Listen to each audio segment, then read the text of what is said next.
Happy Friday, everybody. Don't like the way I started the podcast, but I really don't feel like hitting stop and starting over. So, uh, okay. What's going on? So here's the deal. I actually recorded on Thursday, yesterday morning, prior to the workday at like 8 o'clock in the morning. I had recorded 20 minutes before I had to hop on out of here to get to work.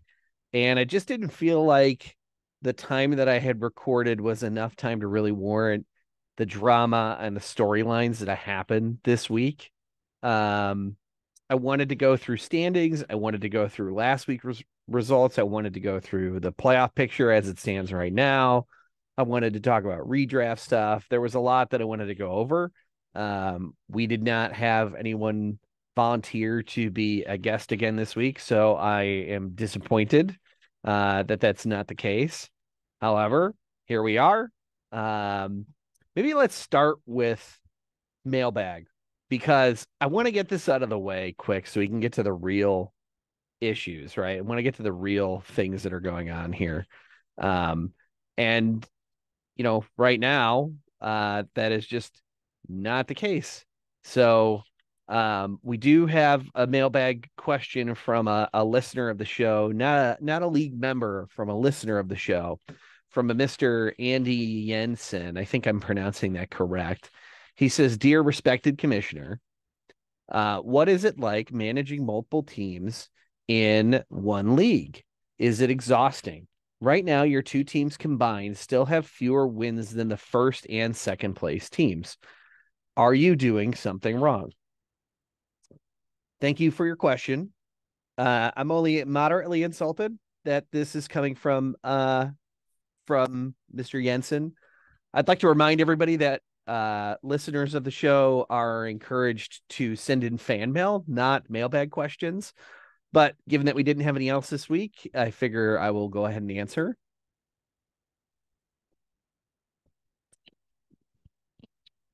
Well, you pretentious douchebag.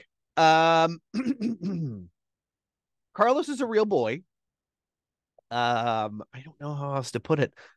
Honestly, last week was like a brutal loss for me in a lot of ways, right? So I was trying to figure out everything prior to the week, and it was one of those weeks where you just like kind of know it's over before it's over. It didn't feel like that when the games were going until Jamar Chase decided to put up 52 points, and then it was like, oh, cool, yeah, and I have T. Higgins who's not playing this week. My options were so unbelievably limited last week. I played Washington against Chicago because Chicago had, one good game that they still managed to blow. So I'm like, surely Washington, who has like an above average defense, will be okay. Turns out they don't have an above average defense. Um, I was struggling. Like T. Higgins didn't play. Saquon Barkley sat, which was a little bit of a surprise to a lot of people. You had Javonte Williams, who's a healthy scratch. You had Amari Cooper, Keenan Allen, Jerome Ford, and Rashad White, who are all on bye. And I have Deontay Johnson in my IR spot. So the only last spot I had on my roster was between Zach Moss and Samaje Perine. Here's the information I had going into the week. Jonathan Taylor just got healthy, quote unquote, and he's ready to go. He's fully healthy and will be playing in the game. You don't bench one of your most valuable assets. Two, the man got paid the second most money that a running back has gotten on a contract ever. And so it's like, okay, he's happy and he's playing and he's healthy. So we should probably play Jonathan Taylor, right? Okay. And then it was like, my options are, do I split Zach Moss and Jonathan Taylor just to like try to get one of the two darts right? Or do I play Jonathan Taylor, who felt like the right play, and Samaje Perine? Or I'm sorry, Matt Breda, right? Because he was like only other option because Barkley wasn't going. I'm like, at least that guy's the starter, and like I know what I'm getting in that. Whereas like P Ryan was competing with that rookie, so it was like I had no freaking options, and it wouldn't have mattered. Wouldn't have mattered because the blowout margin was 50 plus points. So it was like, okay, am I upset? No, Jamar Chase single handedly beat me. Um, but New York's defense also put up 18 points, and Joe Burrow with the stack, you're looking at just a cool 2 points, 83 points between two players. So not fun. Not a great week. Fantasy football sucks. Spent $27 on Fab for a guy that put up 2.5 points. And we're just moving on with our lives at this point. So I appreciate your condescending mailbag. The second question is, how did Zach Moss do in week 5? This is also from a Mr. Jensen, a separate submission, might I add. For some reason, he submitted these at 2 completely separate parts of his day. Was 10:50 in the morning and then 5 o'clock. It was almost like he got bored at work and then realized when work was over, he had more questions for mailbag submission. So a chef's kiss to the timing of the day for you. Zach Moss, I don't know, he probably did great, right? Because I dropped him. Makes sense. Yeah, he put up a lot of points. He had like 2 touchdowns and just like all the freaking work. Obviously a really good handcuff who, when waivers processed this week, I saw Zach Moss went for $5. I could not put myself in a position to admit my mistake and put waiver money on Zach Moss to get him back, because I was like, well, guess I'll die. Like, I don't know what to do at that point when Zach Moss is just gone. So he's just gone. And now I hope Jonathan Taylor gets all the work and he becomes a landmine for the next person. But clearly an incredibly valuable backup if I am being serious, which I am. What I don't like in Mr. Jensen's mailbag submissions is the stolen valor. He signs kickers or people too, but we all know that's Nick. So please don't do that in the future. Just, I have your name at the top of the email, so I know who you are. Just don't pretend to be somebody in the league when clearly you are not any individual in the league. Let's run it back. Previous week, you obviously know I lost 159 to 102. Let's look at some of the other matchups from this past week 5 here, before we get into the week 6 matchup. So I will just quickly, even though I allotted more time than original, I will go into the I'm not going to go into the nitty gritty of who did what. I'm just going to go into the scores themselves. So Blood Brothers, who I don't think I think the bye weeks are going to be tough for him, because I just don't know who is going to swap out inactive players for him. But somehow, some way, he managed to win this one 140 to 80. Bone City lost by over 100 points, the biggest blowout of the week, 106-point differential in that game, if you can believe it. Mick almost put up 200 points. Mick found a way to fuck me, even though he wasn't playing me, because Brett and I made a $5 bet. I thought Mick was going to go over 200 points, and he just danced with it. I'm so irritated by it. He could have just put up 3 more points, less than 3 more points, 3.7, 3.65 points or something like that. I think it was 3.65. And I would have owned $5, but instead Mick's like, no, I'm good. I'll just stop right before. So cool. Love it. Love that one. I do think it's worth pointing out where Mick's points came from. You'd think it'd be Tyreek Hill. No, Tyreek Hill just scored a cool 32 points. You think maybe Kirk Cousins, like quarterbacks, can kind of go off? No, he just a cool 23 or 24 points. DJ Moore 49. We all saw that game 230. It's like Bears fans, you're like cheering, and I could cheer because I wasn't playing, but Brett's probably like, yeah, all right, DJ Moore, 1 touchdown. Okay, that's fine for fantasy, right? I'll be good. Then it was like 2 touchdowns. You're like, oh, okay, woohoo. But all right, that's enough now. We're good. Then it was like 3 touchdowns. You're like, okay, I'm just done. And then tax on another 100 yards on top of it, because he was like 130 at that point. Well, it's just an insane game. Really good for him. Loved the clicking. Kelsey putting up 10 too. And of course, Adam Thielen is going to get 11 catches for 107 yards and a scoring touchdown. This is like the darling of the draft, the biggest value I see all year. He goes, it's just like, I love looking at the targets. Week 1, 2 for 2 and 12, 3.2 points. Week 2, 9, 7, 54 and 1. Week 3, 14, 11, 145. Okay. You're like anomaly, maybe but then weeks 4 and 5, like he's putting up over 15 and 27. So I think you're gonna see, as painful as it is for me to say, because I've never been an Adam Thielen guy, I think he's gonna put up 9 to 12 targets a game. I really banked on that being DJ Chark's role, but I think DJ Chark being injured at the beginning of the year turned that into Adam Thielen's thing, and good for him. He's doing something with it, but somehow Mick finds that guy. And then, yeah, like a natural 2023 strategy here in a double flex rolled league is that you put 2 tight ends in and you get, 40 points, 43 points between the two of them. So Mick just knows better than we do. We should stop contesting it. He's first in power rankings, first in the league. He's going to win this whole thing.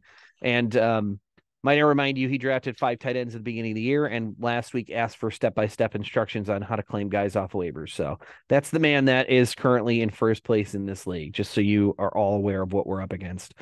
In addition to that, the last game that we had 2 more. We had Fuga going deep, putting up a really respectable 164 over the 141 that Hans Molman put up, putting them to 3-2, and then himself 2-3. And then No Gritty with a must needed win at this point. Justin Jefferson now out on IR over the Bandits, who dropped to 1-4 and last place in the league. It is worth noting we don't talk about other fantasy leagues. I'm going to make a parallel here, or I'm going to say a statement and you can decide the second part of it. I may have the most points against me in more than just this league. If you look at this league, it's a pretty freaking wide margin for me. I'm not like lighting it up with points, but I'm also like I'm in the top 5 for points, 702 against. The next highest person in points again is 661. So like, it's just not close. It's just not close. It irritates me. I hate fantasy. I love that you get to get on here and listen to me complain. The recording I had done before this, I had predictions. I'll still go through those, but you asked me how I'm liking my chances this week. They're a little bit better. So I'm not too upset to be facing Nick's team this week, given the Thursday night performance of my players here. But let's just jump into the matchups for this week. We've got Hans Molman and Hunter Biden's laptop. Honestly, this one's a really easy call for me. Mahomes did under project for me only by 3 points. For Yahoo, it was by 7, so a little bit more of a margin there. I think everybody else is pretty relative to where they're at, though, in terms of scoring. I actually think like Christian McCaffrey, even against Cleveland, is pretty well suited to be around 20 points. Now he's gonna just boom past it, or he's gonna be right there. I think we're looking at his floor at like 20-ish points, maybe a little higher than his floor. Alexander Madison against Chicago, I actually like that matchup. I don't know what they're going to do with Cam Akers yet. Sam Laporta is questionable to play this week, but he'll play. Jamar Gibbs just got deactivated. So I think Laporta will go on Sunday against Tampa Bay. Hopkins had a great game that he needed. What's his face? Their second wide receiver who just doesn't play, that was a rookie last year, is out. So it's going to be a Hopkins show again. So I expect over 10 targets for him. And then Puka Nacua with a really good matchup against Arizona this week. And then Vegas against New England is also a good matchup for them on defense. Even though I don't know, Vegas can't really stop much. I got this one at 138.3 to 116.7 in favor of the Molman. It'll be really interesting to see what Joe Burrow. It's good to see him back. He looked good. He looked in form. He was running around the field, and then Jamar Chase without a T. Higgins just gets all the targets, which proves that he can sustain without. T. Higgins is on a year where they did not pick up his contract, so he will not be a Bengal next year. But for the Chase believers out there, which I'm not saying I wasn't a Chase believer, but I just also think T. Higgins is great. So it's very clear that he will sustain very well in an offense like this. Stephon Diggs against the Giants. I love that matchup. Kenneth Walker against Cincinnati. I like that matchup too. Jerick McKinnon went last night and went 3 catches for 20 yards. So he put up 5 points. That was it for Jerick McKinnon. Still running back issue. Khalil Herbert out, obviously, for Hunter Biden's laptop here. So just a struggle at running back. Devontae Smith, you need a boom game from him. Totally possible against the Jets. Curtis Samuel here against Atlanta. I mean, it's certainly possible, but again, that's like a boom or bust thing. And then the Jets defense against Philly, I would just be looking for other defense at this point if you're trying to really get something out of it. But from my perspective here, I think we're looking at like I said, 138 to just a cool 116. So Jets are going to get the win and go to 4-2. And Hunter Biden is going to drop to 1-5, unfortunately for him. Camper Dude and Fukit going deep. So Mick and Mick fashion, Travis Kelce putting up 22 points last night, 124, 9 catches on that. The Gus Bus probably going to do something against Tennessee because why wouldn't he? He's RB33 in the week, but he's going to act like an RB1 because he's a mixed roster. What I wanted to point out more than anything is I'm convinced when I look at mixed roster, you're either in the NFC North, your name is Tyreek Hill or Nick Chubb, or you're a Chicago Bear. So I think he thought Adam Thielen still played for the Vikings. Kirk Cousins plays for the Vikings. Tyreek Hill is Tyreek Hill. Mick knows DJ Moore plays for Chicago. Um, you know, I'm Cole Kmet plays for Chicago, still in his lineup as a starter right now. And he has David Montgomery, which I'm 100% convinced on. No joke. I still think he thinks David Montgomery plays for the Bears. Like I thought maybe going into the season, I mean, pre-draft, I think Mick's thought was like David Montgomery, Bears running back, got to get him. They're going to run the football. And then it's like, oh, Jamar Gibbs is like the greatest thing ever. They moved up to get him, and it's going to be spectacular in Detroit. They're going to use him like a wide receiver. No, Dan Campbell doesn't give two shits what you think about your fantasy roster. He doesn't care about his fucking rookie. He cares about the $18 million 3-year contracted running back that he's got on his team. It's so disappointing for me. That's someone not named Mick. Also, outside of Nick Chubb, clearly a devastating injury. Like Mick's roster with Nick Chubb on it is just grossly, ridiculously good. It's so good until it's not. The bye weeks are coming up. He's got a lot of shitty players. Mick, fuck you. Loved you though, buddy. This is just, it's too much for me to handle. I can't overanalyze this, but I'm going to pick Mick to win. Maybe that will make him lose against Fuka going deep here. I've got him at 130 to 123 on this. I like Justin Herbert at Dallas. It's a Monday night game. That's why I like that game. I think the Chargers with Eckler back are going to embarrass Dallas on primetime TV just so that we can get a laughing Stephen A. Smith on Tuesday. You know, I hate to fade Terry McLaurin against Atlanta, but I got him pretty low on the totem pole here. He's like my WR 30-ish, somewhere in that territory. Brees Hall looking good, but you hate it against Philly, and then Austin Eckler against Dallas. You already heard my take on that. Dallas Goedert showing a little bit of sign of life, and he's got the Jets coming up this week. And then Jordan Addison now will get a bump. I actually think he's the top guy in Minnesota moving forward as a replacement. I think if anybody, it's going to be Hawkins season here. We're going to see double-digit targets for him now, I think, every game. And then Jordan Addison will be the next guy. And I think KJ Osborne's going to be a good complement to all of it, but I don't think anything from like, you know, maybe 8 to 11 targets a game, which is still great. I mean, that's great volume. So this is not a knock on anything. I think Kirk Cousins, the way they pass the ball with the way their run game has been all year, you could probably look to Jordan Addison to do quite a bit. Let's go No Gritty and Bone City. I actually like the play on words between the two here. So you got No Gritty and a Bone City. No Gritty now being Peel's team changed many times during the season itself. I have Bone City to win this one, 131, 129. We lose Justin Jefferson. We replace him best we can with KJ Osborne. I think Travis Etienne is one of the most underrated running backs. I think a lot of people have a lot of comments on the way that he runs. But I don't care about any of that. What I care about is volume. And we're not talking about, running back from like a Steelers running back kind of a volume where they just get it and don't do anything. Like ETN, I mean, he blew up last week, but that's not a small sample. Like we've seen him do that before. Sure, it's more rare than it is common, but like guys don't have 38-point games all the time. So you can say what you want. I think ETN is top 5 caliber running back. I do think once they start passing to him more than they have been, he'll continue to be good. But like, guys, he's seen 3 to 5 targets every game. That's what you want. He carried the ball 26 freaking times this past week, and it was 25 to 20. They won that game 25 to 20 over Buffalo because he ran the ball 26 times. So, 2 touchdowns obviously helps. The 4 catches for 50 is also great, but like ETN real deal. Stop fading him if you're one of those guys. Mostert gets a bump with Achane out against Carolina Panthers this week. I kind of love that in my own sadistic way.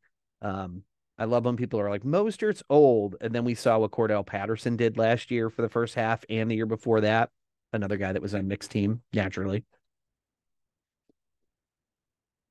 I'm drinking to like suppress myself from blowing up in those moments. Peel getting Logan Thomas, I think, is a good grab. Uh, Williams for the Rams. Their top running back now that Akers is gone, I think, is a fine fill. And then never underestimate Tony Pollard. I actually think Tony Pollard is due for his big game. He has not had it yet this season. But I think going into the bye, he's going to take off. So they get the Chargers this week, Monday Night Football. I think that's where they're going to get their most production is on the ground or just some dump off passes at him. So hopefully for Peel, that's the case. And he can close that 2-point margin, but it's a close matchup. But then you got Justin Fields, obviously, who I think is playing like electric right now. I'm a Justin Fields truther. I think they have it. I think if they're going to do anything, sack the season, trade him to Atlanta now. Do not let him be good for the rest of the year and then pass up Caleb Williams because you're just going to piss people off. And I don't think the Bears, if they get the first top 2 picks, can pass up on Caleb Williams. So that's my take on it, at least. You can't do what you did this year where you get the top 2 picks and then sell those top 2 picks because like either your quarterback works and wins you games or he doesn't. So Fields either has to have it or not. And if he keeps doing what he did these past 2 weeks, tough to move on from. I guess I'll do the same thing for the other side of the ball. Lamar Jackson at Tennessee. I love that matchup. He's my 4 this week. Metcalf has been playing pretty lights out.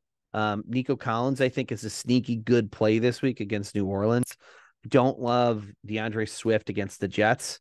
This is not a Swift thing. It's never been a Swift thing, but he is seeing increased touches. So he's kind of hovering around 14 to like 15, 16. I mean, 15 is the magic number, I would say.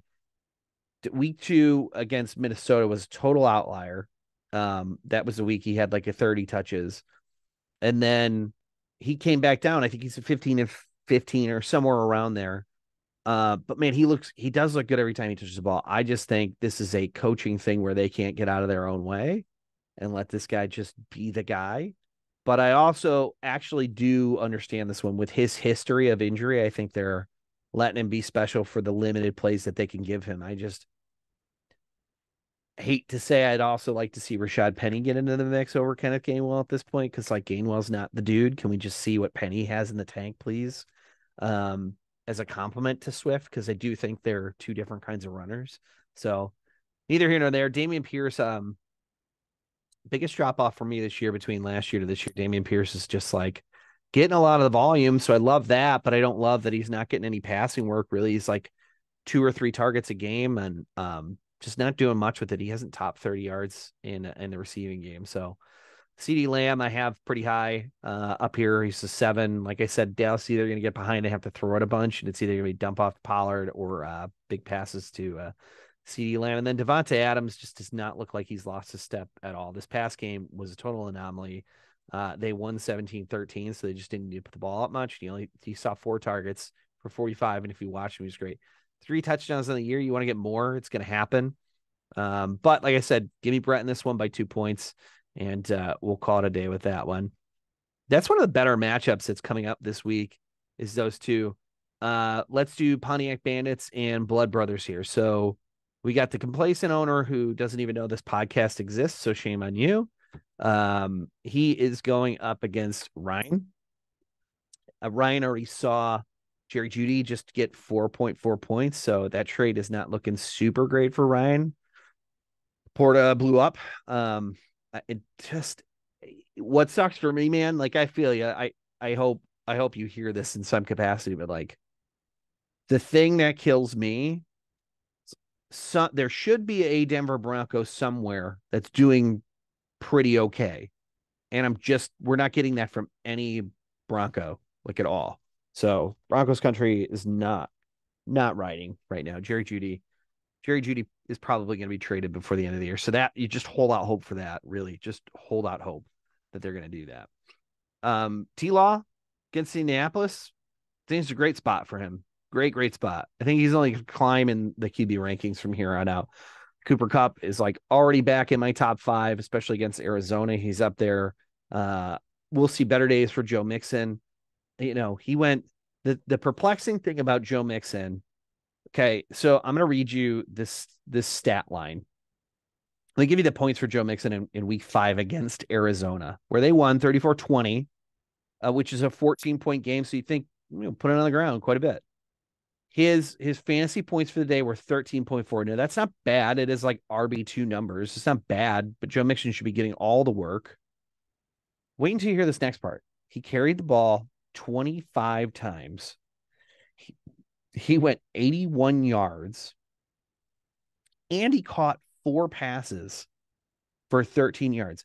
So now what I'm telling you is Joe Mixon's 4 points came total 1 point PPR point for the 4-point catches. So you take that 14 points, just going to round up, and he only got 10 points on the day for rushing 81 freaking yards, plus the 13 yards that he got after the catch. It baffles me that Joe Mixon's not having a better year. And I don't think that the one touchdown through 5 games is super weird. He's not pacing great right now.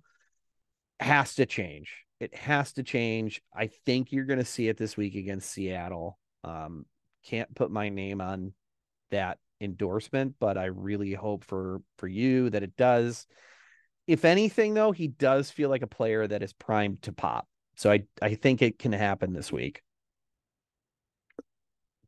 I love the Taji Spear play. The Spears play here, 7 for 34 and a touchdown and 5 catches. Like, this guy is actually getting a lot of work in the air here as a true third down back. We're going to hear a lot more about him next year. I still think Henry's got some juice.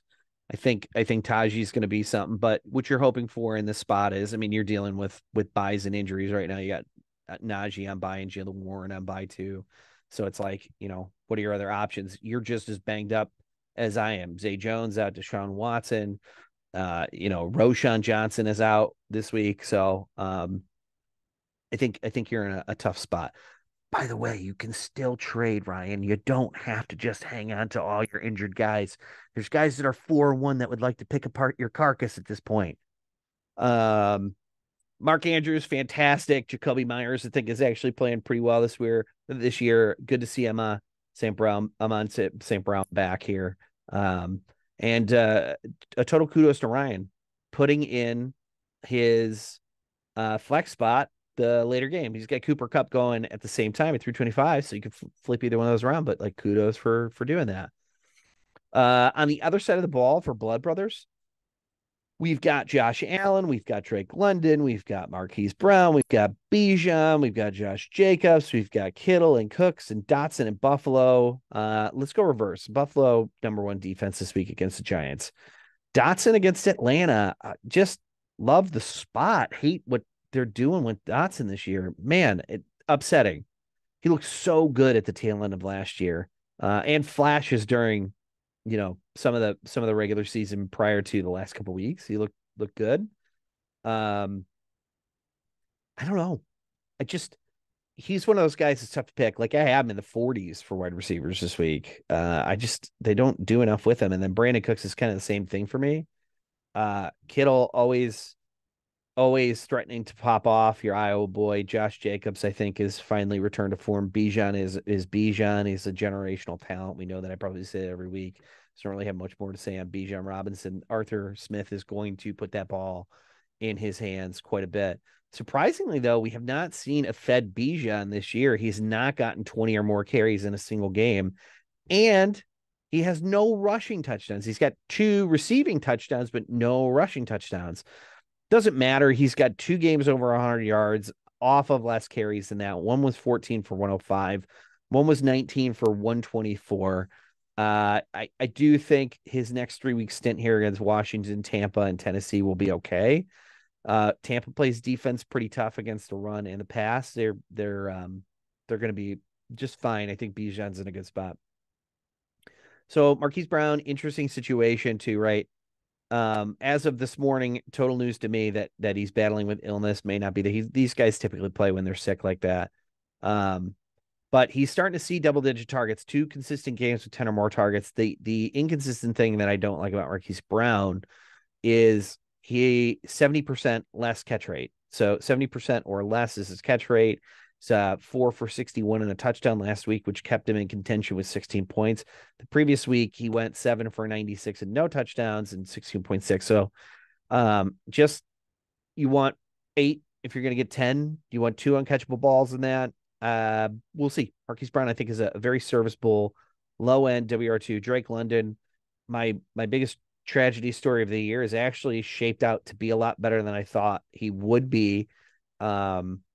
He's still not seeing double-digit targets like I'd love to see him have, but 8, 6, 7, and 9 aren't that bad when he's 6'2", 3, and 9. I don't like 3 of 7. I don't like 2 of 6, but Desmond Ritter's passing on the ball. What does concern me is I was talking with Carlos about this week at lunch. I didn't even know Desmond Ridder had a game that he threw over 300 yards because Drake London went 6 for 9 and 78. So who is he throwing to?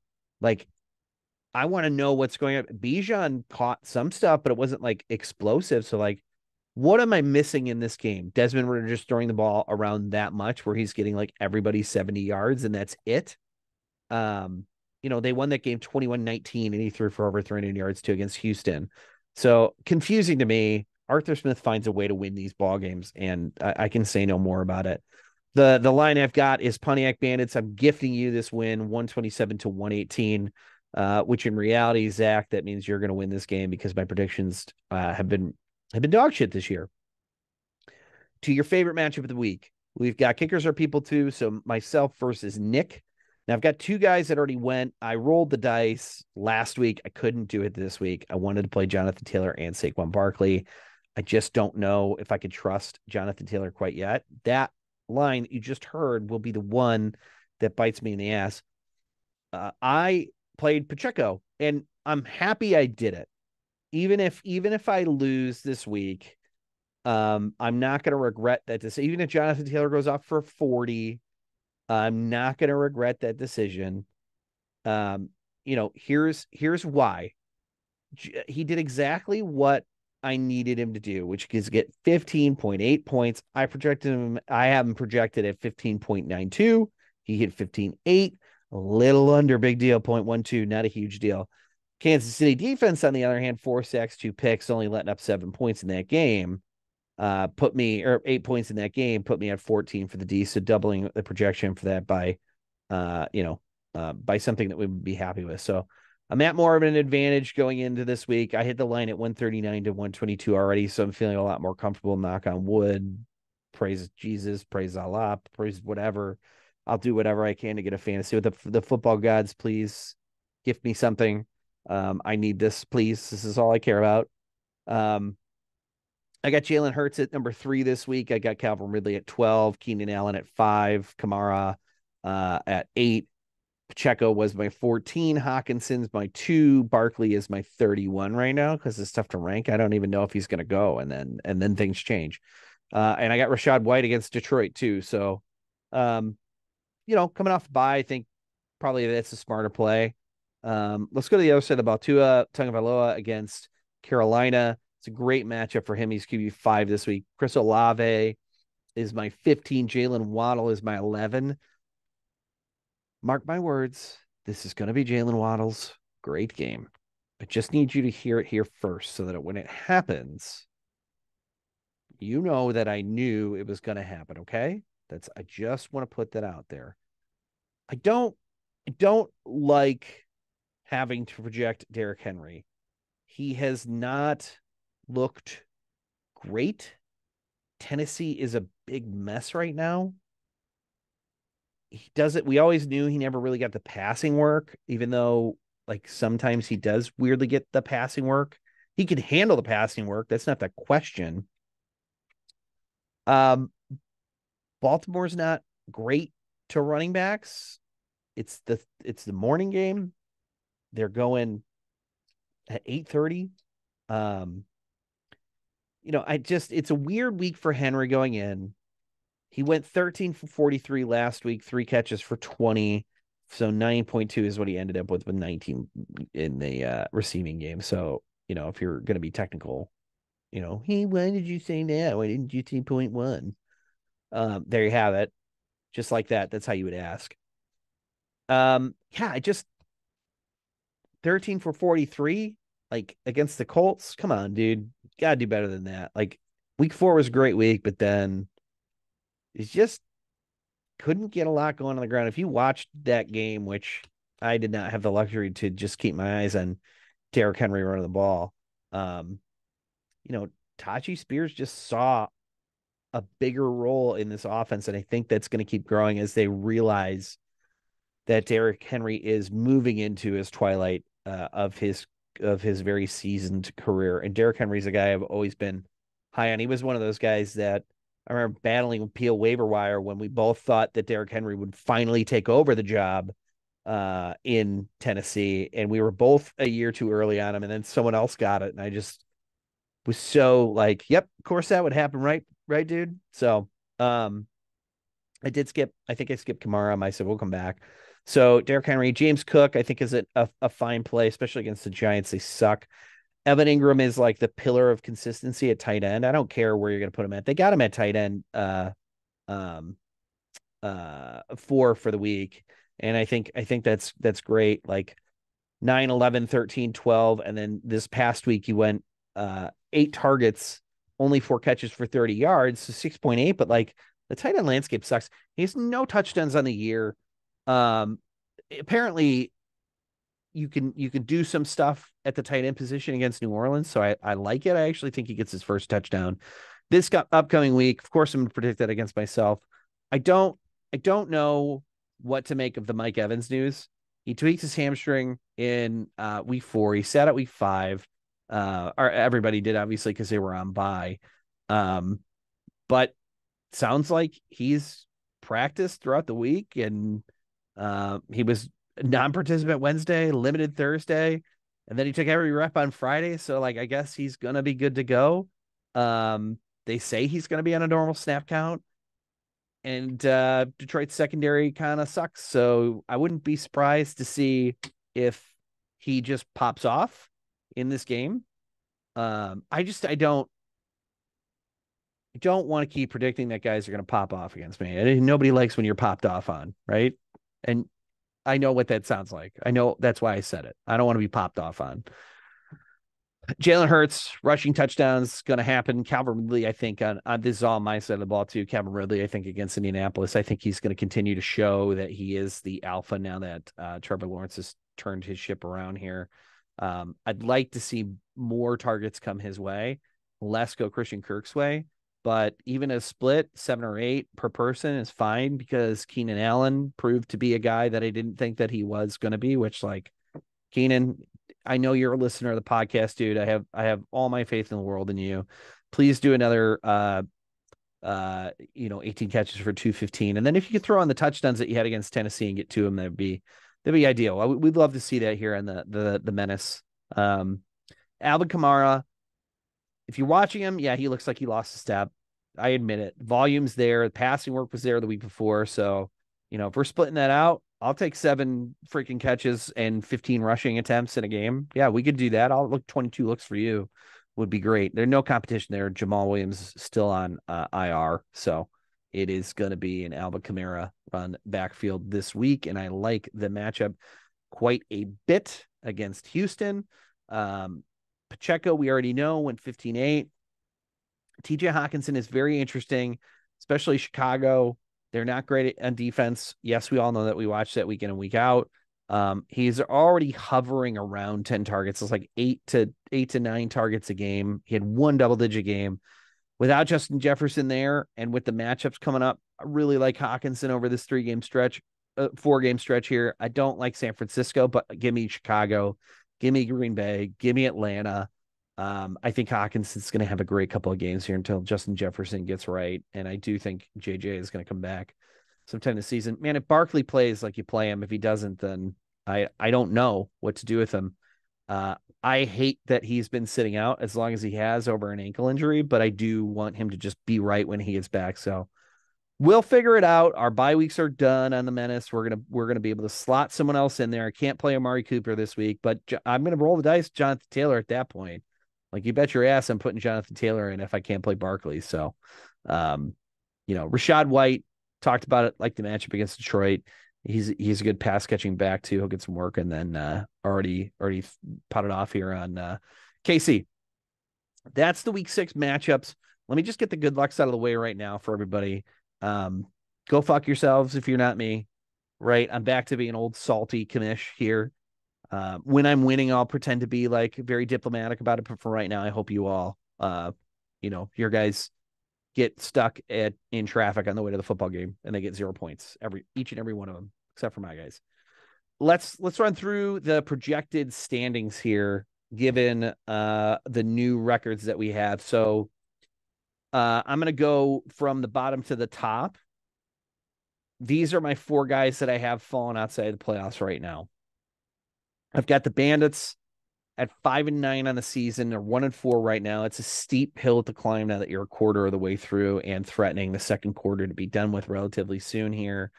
I have Hunter Biden's laptop also at number 9 here at a 5-9 record. It's tough to move them up too much after a big win this past week, but they need big weeks like that every week from just 2 guys, and I don't see it happening enough. I have Fuka going deep at 8 here. Right now, a 2-3 record. I have a 6-8 on the season. Last week, I had him ranked 7. This week, I have him 6. He switches spots with Bone City. I have Bone City at 7-7 on the season. I just think the point differential is going to be a little different. Now, I would have interchanged this with Blood Brothers, but somehow when I project the people that I don't think, it ends up being that way. So I have Blood Brothers making the playoffs with a 7-7 record. I have Nick coming in with a 7-7 record at 5th place. I have myself coming in at 4th place with an 8-6. And I have Camper Dude in 3rd place at 8-6. I have No Gritty in 2nd place at 8-6. That spot doesn't change. And I've moved the Jeffs up to number 1. So right now, Jeff has a 90% chance of making the playoff. Gritty has an 88%. Camper Dude with an 85. Myself with a 79. Kickers, this is statistically. Kickers are people too with a 65. Blood Brothers with a 55. Bone City with a 53. And Fuka going deep with a 50. And then your big drop-offs come with the 1-4 teams with a 20 and a 14% chance to make the playoff too. What that's doing is putting together your projected points for the remainder of the year and then trying to stack those up to your records and your matchups. So that is where we're projecting out as of right now. If the playoffs happen today, those would be your playoff teams. Those would be your non-playoff teams too. Let's go back to power ranking, right? There's a cosmic shift that happened in the power rankings this week that I would like to bring to everyone's attention. The Menace is back on top, baby. Number 1 in the power rankings. We're steady on QB. We figured out our defense. Our flex is just okay now until we figure out what's going on with Jonathan Taylor. We're past those bye weeks, so the injuries are done with or winding down. Wide receiver started to stabilize here, and the running back room just is starting to look like the chef's kiss as the season progresses. The Mole Man is right behind at the 99 score. We're going 100 for the top player, and then everyone else coming down under that. So keep that in mind when we get all the way down here, just so you get a better sense of how Fantasy Pro Stats is stacked up. The Mole Man with a 99, so very interchangeable here. Gritty with a 97, although I think next week that's going to fade down. No shade peel, but I think it'll fade. Bone City at a 96, Camper Dude at a 95. Did you hear my voice like shift a little bit? Like Camper Dude at 95, that kills me. 5 in power rankings, people. 5. I know I said 1, 5 legitimately. Kickers are people 2 at a 92. So your biggest drop actually comes there through all of the power rankings. So 95 to 92 is your biggest drop, 3 points. And that's from 5 to 6. Blood Brothers is at 7. Biden's laptop is at 8. The Bandits are at 9. And Phuket going deep is at 10. So that drop off, kickers are people 2 with a 92. Blood Brothers 91. Hunter Biden's laptop 90. Pontiac Bandits 90. And Phuket going deep 89. He's the only 89 in that score. Things change. Situations change. Play the waiver wire. People come around, get healthy, whatever it is. But that's it. Those are the power rankings here. So I mean personally I like it, right? But that has not worked out for me because there's only been 1 week I haven't been number one at power rankings and I'm 2 and 3. So it doesn't mean shit. It's just a thing. It's fun to speculate. Apparently, I had the best bench at one point, but now I have the best starters. I'm fourth at bench. The Moment is third at bench and second in starters. No Gritty is third in starters, but 10th at bench. Bone City, and this is in order of where you're at in the power rankings. Bone City is fourth in starters, but second at bench. Camper Dude is fifth at starters and sixth at bench. I don't know how the fuck. Kickers are people too. Sixth at starters, first at bench. Blood Brothers is going to be seventh and seventh. Hunter Biden's laptop is eighth at starters, ninth at bench. Pontiac Bandits is ninth at starters, eighth at bench. Phuket Going Deep is 10th at starters, but fifth in bench. I don't get it. I don't understand fantasy anymore. I want to go home. I just want to curl up in a ball. I'm so excited for fantasy every year, and then I realize what it does to me for all those weeks of the year until I win, and then everything's just great. It's just great. So that is going to do it for this week. I'm sure that I have a lot more to say, but you're going to have to wait for another podcast to hear all of those possibilities. It's been a pleasure. Good luck in week 6. I know I said that already. If your name is Thrice Crown Menace and everybody else, like I said, you can go eat a pile of dirt and then tell me how it tastes later. So week 6 is already underway. Enjoy what you can and wallow in the pity while you still have time. All right, later.